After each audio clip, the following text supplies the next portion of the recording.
Morning students. இன்றைக்கி நம்ம இந்த வீடியோவை ஸ்பான்சர் பண்ணுறது வந்து பைமோன் e shopping online shopping app. சரிங்களா? இந்த ஆப்பு வந்துட்டு ப்ளே ஸ்டோர்லேயும் கிடைக்கும் உங்களுக்கு. நான் லிங்க்கும் கொடுக்குறேன் டிஸ்கிரிப்ஷனில். நீங்கள் அதை உள்ளே போய் பாருங்கள், உங்களுக்கு யூஸ்ஃபுல்லாக இருக்கும்னு நினைக்கிறேன். நாம் இன்றைக்கி பார்க்க போகிறது என்னென்னா, இதுக்கு முன்னாடி டபுள் இன்டகிரேஷனில் பார்த்தோம் இல்லையா, எப்படி சால்வ் பண்ணுறதுன்னு. டபுள் இன்டகிரேஷனை பொறுத்த வரைக்கும் நாம் என்ன பார்க்க போகிறோம்னா, ஏரியா பார்க்க போகிறோம். ரைட்டா? அந்த ஏரியாங்கிறது இந்த டபுள் இன்டகிரேஷனை யூஸ் பண்ணி நாம் எப்படி கண்டுபிடிக்கலாம். அப்போ டபுள் இன்டகிரேஷனை பொறுத்த வரைக்கும் ஏரியாங்கிறது என்னென்னா, எப்படி ஏரியா வந்து படம் வரைஞ்சி ஐடென்டிஃபை பண்ணணுங்கிறத பார்த்தோம் இல்லையா. இப்போ ஃபார்முலான்னு பார்த்தோன்னா என்ன சொல்லியிருக்கோம் ஏற்கனவே, x comma y into dx dy. Otherwise இதை இப்படியும் எழுதலாம், integral over the region R the function whatever dy dx. ரெண்டுமே ஏரியா ஃபார்முலா. இதை எப்படி வேணாலும் நம்ம ஐடென்டிஃபை பண்ணிக்கலாம். எப்படி நாம் எடுக்கிறோமோ அதை பொறுத்தது. ஸோ ஃபஸ்ட்டு நாம் என்ன ட்ரா பண்ணலாம் அப்படின்னா, எக்ஸ் ஆக்சிஸ் ஒய் ஆக்சிஸை ட்ரா பண்ணிக்கலாம். அதில் ட்ரா பண்ணும்போது கொடுத்துருக்கிறது என்ன அப்படிங்கிறத பார்க்கணும். எந்த ஈக்குவேஷன் கொடுத்துருக்காங்க. ஃபஸ்ட்டு நாம் என்ன ட்ரா பண்ணலாம், எக்ஸ் ஆக்சிஸை ட்ரா பண்ணிக்கலாம். Okay, this is the X axis. அதே மாதிரி என்ன ட்ரா பண்ணலாம், ஒய் ஆக்சிஸையும் நாம் ட்ரா பண்ணிக்கலாம். ஒய் ஆக்சிஸும் ட்ரா பண்ணியாச்சு.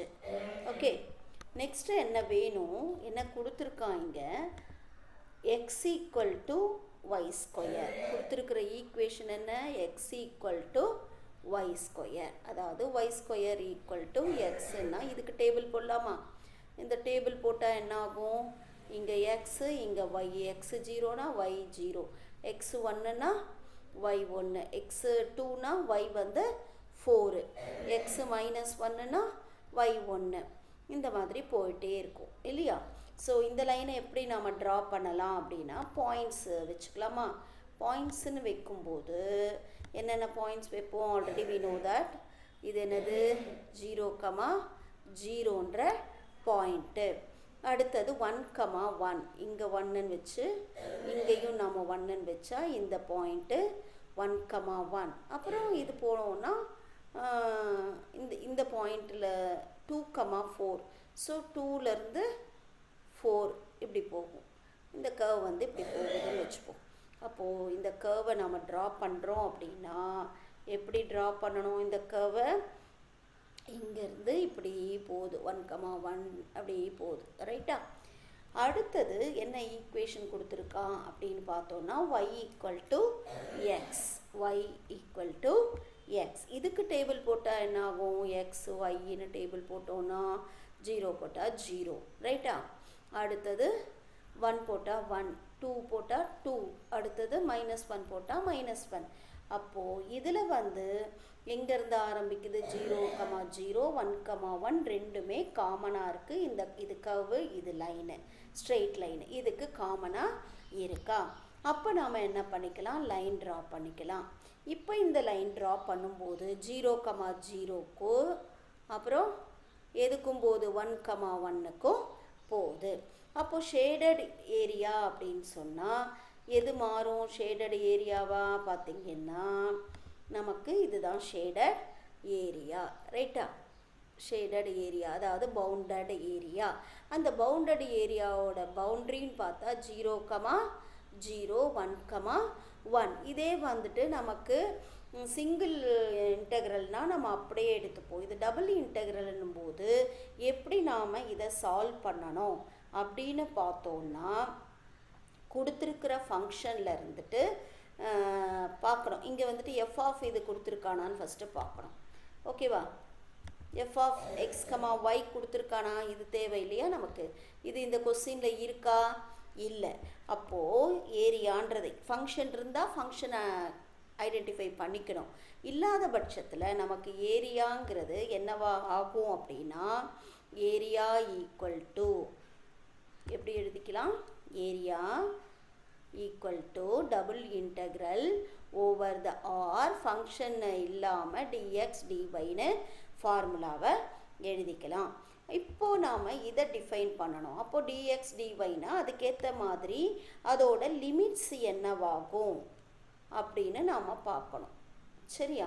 இதை போய் நம்ம லிமிட்ஸ் கண்டுபிடிக்கணும். இந்த ஏரியாவுக்கு உண்டான லிமிட்ஸை கண்டுபிடிக்கணும். அப்போ தான் இதை சால்வ் பண்ண முடியும். Double integral over function. இந்த இடத்த பொறுத்த வரைக்கும் ஃபங்க்ஷன் என்னென்னு அர்த்தம் ஒன்றும் கொடுக்கலன்னா 1ன்னு அர்த்தம். ஸோ டிஎக்ஸ் டிஒய்னு எடுக்கிறேன்னு வச்சுக்கோங்க. Dx dy. அப்போது இந்த ஃபர்ஸ்ட் இன்டெக்ரல் எதை பேஸ் பண்ணி இருக்கணும்?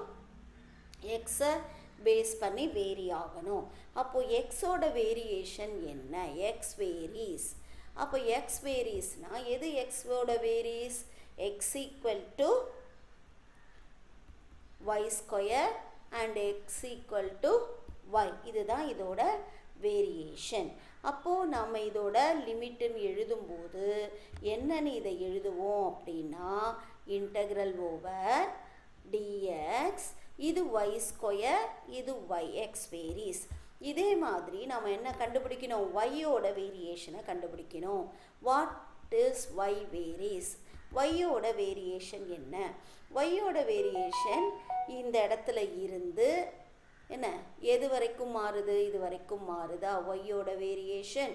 எக்ஸோட வேரியேஷன் இந்த கர்வில் இருந்து இந்த கர்வுக்கு மாறுது. அப்போ இந்த கர்வ் வந்து x equal to Y square, இந்த கர்வ் வந்து y equal to x equal to y. புரியுதுங்களா? அப்போ முதல்ல எக்ஸோட வேரியேஷனை பார்த்தோம். இந்த எக்ஸோட வேரியேஷன்றது என்னன்னா இந்த கர்வில் இருந்து இந்த லைன்.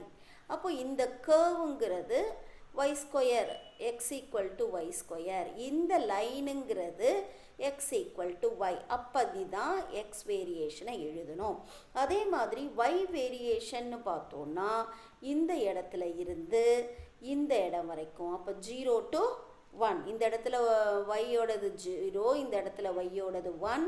அப்போது ஒய்யோட லிமிட் என்னவா மாறும் அப்படின்னா 0 to 1 dy. சரியா? அப்போ இதில் as it is double integration நம்ம ஆல்ரெடி பார்த்துட்டோம். டபுள் இன்டகிரேஷன்னா முதல்ல நாம் எதை இன்டகிரேட் பண்ணணும்? இந்த பார்ட்டை இன்டகிரேட் பண்ணணும். ஸோ ஃபஸ்ட்டு ஏரியா கண்டுபிடிக்கணும்னா நம்ம முதல்ல படத்தை ஐடென்டிஃபை பண்ணணும். டயக்ராம் ஐடென்டிஃபை பண்ணதுக்கு அப்புறமா என்ன பார்க்கணும்? அதோட வேரியேஷன் எப்படி அமையுதுங்கிறத பார்க்கணும். அதை வச்சு நம்ம லிமிட் எழுதணும். Lower limit, upper limit. இப்போது வித் ரெஸ்பெக்ட் டு எக்ஸுன்னும் போது இங்கே ஃபங்க்ஷன் 1ன்னா அப்போ அது என்ன ஆகும்? எக்ஸுன்னு கிடைக்கும் இன்டகிரேட் பண்ணால். அப்போது lower limit y square, upper limit y into dy. இதை இன்டகிரேட் பண்ணும்போது 0 to 1 எக்ஸுக்கு முதல்ல upper limit minus lower limit into dy. இப்போ ரெண்டுமே ஒயில் இருக்கிறதுனால இதை நாம் என்ன பண்ணலாம்? சிம்பிளிஃபை பண்ணிவிட்டு அகெயின் இன்டகிரேட் பண்ண ஸ்டார்ட் பண்ணிக்கலாம். அப்போது இதை சிம்பிளிஃபை பண்ணோன்னா சிம்பிளிஃபை பண்ண ஒன்றும் இல்லை, அப்படியே இன்டகிரேட் பண்ண வேண்டியது தான். அப்போது ஒய்யை இன்டகிரேட் பண்ணால் ஒய் ஸ்கொயர் பை 2, ஒய் ஸ்கொயரை இன்டகிரேட் பண்ணால் Y cube by 3. Lower limit 0, upper limit 1.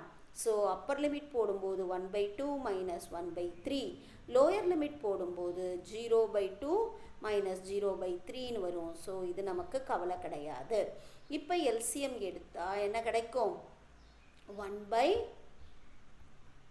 LCM எடுக்கிறோம். 2 3s are 6. அப்போ 3 minus 1 that is 3 minus 2 that is 1/6. So given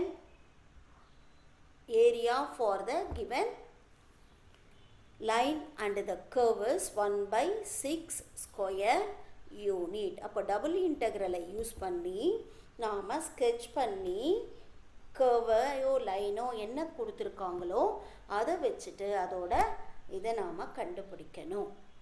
I think you can understand the problem.